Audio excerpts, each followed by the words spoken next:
Remember the angel's message to Mary? If you've grown up in church, you've heard it 1,000 times when the angel appeared to Mary and said, "Blessed are you, Mary. You have found great favor in the Lord's eyes. You are going to be the mother of the Messiah." And of course, she was I can't even wrap around how I would have responded if I was in her shoes. But she responded, "How will this be?" Because she's a virgin. And the angel said, "The Most High will overshadow you." What a mysterious statement that is. But as a result of that, the one to be born will be called the Son of God. Amazing. Now, you know, there are a lot of potential responses to a message like that. Can you imagine Gabriel breaking into your family room and sharing that? I mean, it would just be overwhelming. But a lot of the responses that I thought of, I jotted a few down, the potential responses are kind of rooted in fear. I've heard mothers say, or soon-to-be mothers, "Boy, I just hope I have what it takes to be a good mother. I just don't know if I can be the kind of mother that I want to be for my baby." And there's that longing. Can you imagine being saddled with the responsibility of not just being the mother of a precious, another human being, but with raising the Son of God? I mean, what an overwhelming, almost daunting, fearful thing that could become. Fear of the unknown. How's this going to go down? What's going to happen? How's this going to work out? Fear of ridicule. Fear of death. To be found pregnant before she was married. That carried a death sentence. If the betrothed cared to carry it out, Joseph could have had her stoned. No doubt about it. And if she wasn't engaged, the citizens of the town could have had her stoned.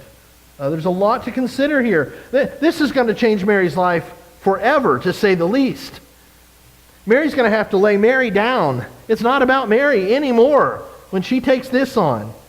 It's all about God's plan for her life. This assignment will change her life forever. And I think there's a lesson for us in this.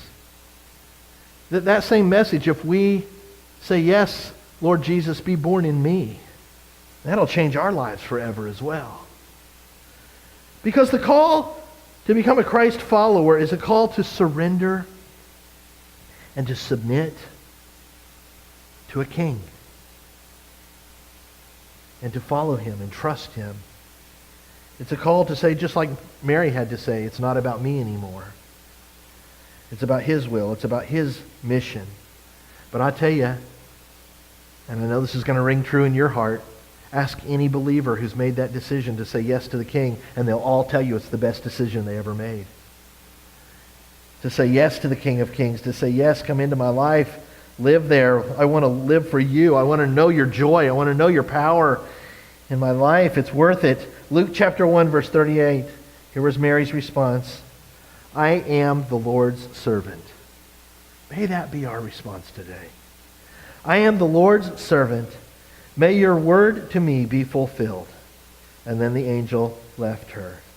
Mary said, "I'm all in. Let's do this thing. I'm ready to go." Mary's acceptance cost her a great deal. But it also brought joy unspeakable. Joy beyond measure. I said a moment ago it'd be a very daunting thing to think about being the mother of the Son of God. But can you also imagine 3, 4, 5 minutes after she gave birth to the Son of God there in that little stable, the first time she held that little baby? Now, I'm a father. I didn't have that motherly experience. I know that those of you who are mothers, the first time you held your little baby, oh, what an unbelievable bond, what an unbelievable moment that is. But even as a daddy, I remember the first time I held both of them, and it's just overwhelming. Can you imagine sitting there holding this child, knowing what the angels had said, knowing who he was, but also knowing that you're the mommy, you're the daddy? Incredible. Raising Jesus must have been a trip. There's nothing said in the Scriptures about his childhood, except for that moment in the temple. And that one little glimpse gives us a glimpse that he said things that kind of threw them off guard or caught them off guard quite often. Because I think from a young age, Jesus had the kingdom on his mind.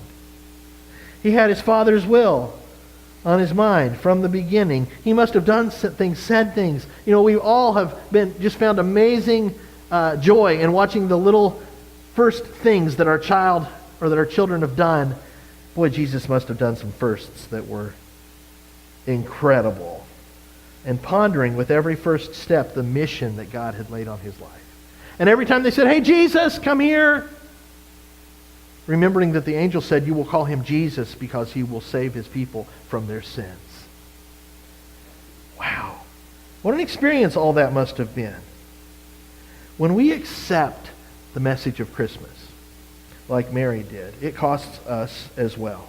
It costs us death to self. It costs us loneliness sometimes, because sometimes as Christ followers, we're not included in the mentality or the things or the groups or the cliques or whatever of this world because of our love for Jesus. Jesus said men love darkness because their deeds are evil, and we're called the light of the world, and sometimes those things don't go together real well.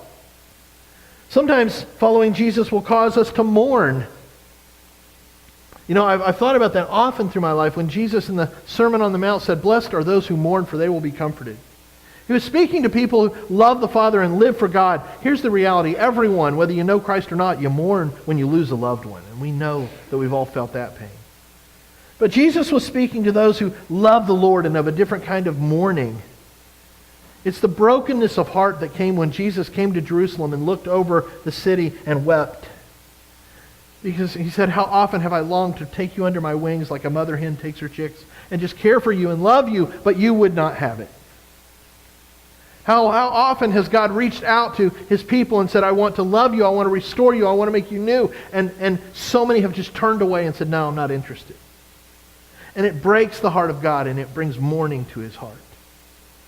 And you know, when you say, I'm all in and I'm a follower of Jesus, you begin to see your friends and loved ones who don't know Jesus then that way.